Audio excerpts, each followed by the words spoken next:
ഇനി നിങ്ങളൊരു photograph compose ചെയ്തു, ഈ പറയുന്ന ഏതെങ്കിലും ഒരു ട്രിക്ക് നിങ്ങൾ യൂസ് ചെയ്തിട്ട് ഒരു ഫോട്ടോഗ്രാഫ് കമ്പോസ് ചെയ്തു എന്ന് കരുതുക. അവിടെ ഓഡിയൻസിൻ്റെ എൻഗേജ്മെൻറ്റ് വളരെയധികം ഇമ്പോർട്ടൻ്റ് ആണ്. നിങ്ങളിപ്പോൾ ഒരു ഫോട്ടോഗ്രാഫ് ഒരാൾ 5 സെക്കൻഡാണ് നോക്കുന്നതെങ്കിൽ നിങ്ങൾ സെറ്റ് ചെയ്ത പോയിൻ്റ് ഓഫ് ഇൻട്രസ്റ്റിലേക്ക് അതിൽ 1 സെക്കൻഡ് നേരമെങ്കിലും നിങ്ങളുടെ കാഴ്ചക്കാരെന്നോ, അതായത് 20% ടൈം അയാൾ നിങ്ങൾ സെറ്റ് ചെയ്തിരിക്കുന്ന പോയിൻ്റ് ഓഫ് ഇൻട്രസ്റ്റിലേക്ക് ശ്രദ്ധിക്കുന്നുണ്ടെങ്കിൽ നിങ്ങളുടെ ഫോട്ടോഗ്രാഫ് വിജയിച്ചു എന്ന് പറയാം.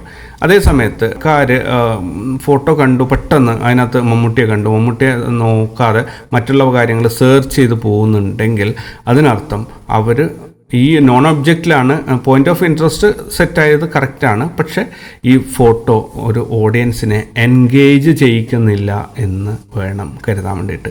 അവിടെ ചെറിയൊരു പരാജയമാണ് ആ ഒരു സംഭവം.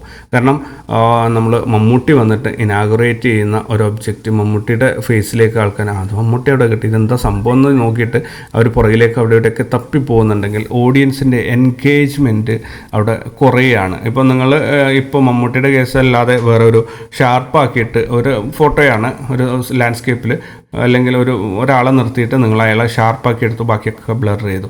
അയാളെ കണ്ടതിന് ശേഷം ഓഡിയൻസ് അയാളുടെ മുഖത്ത് ഉള്ള ഇമ്പോർട്ടൻസ് അയാളിലേക്ക് ശ്രദ്ധ കൊടുക്കാതെ മൊത്തം ഒരു ഹണ്ട് ചെയ്ത് പോകുന്ന ഓഡിയൻസ്, അവർക്ക് ഒരു ഇൻട്രസ്റ്റിംഗ് ആയിട്ടുള്ള സബ്ജക്റ്റ് അല്ലെങ്കിൽ ഒരു കാര്യം അതിനകത്ത് തപ്പി നടക്കുന്നുണ്ടെങ്കിൽ അവിടെ നിങ്ങളുടെ കമ്പോസിഷനിൽ എന്തോ ഒരു പ്രശ്നമുണ്ട്, അല്ലെങ്കിൽ ആ ചിത്രം അത്രയധികം ഓഡിയൻസിനെ എൻ്റർടൈൻ ചെയ്യിക്കുന്നില്ല അല്ലെങ്കിൽ എൻഗേജ് ചെയ്യിക്കുന്നില്ല എന്ന് പറയാം.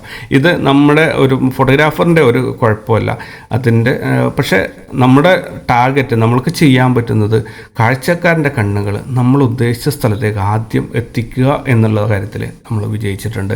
അതുകൊണ്ട് തന്നെ ഒരു ഫോട്ടോഗ്രാഫിൻ്റെ ഓഡിയൻസിനെ എത്രത്തോളം എൻ്റർടൈൻ ചെയ്യിക്കാം നിങ്ങൾ അതിനകത്ത് സെറ്റ് ചെയ്യുന്ന സ്റ്റോറി പോലെയാണ് അതിൻ്റെ കാര്യങ്ങൾ വരിക.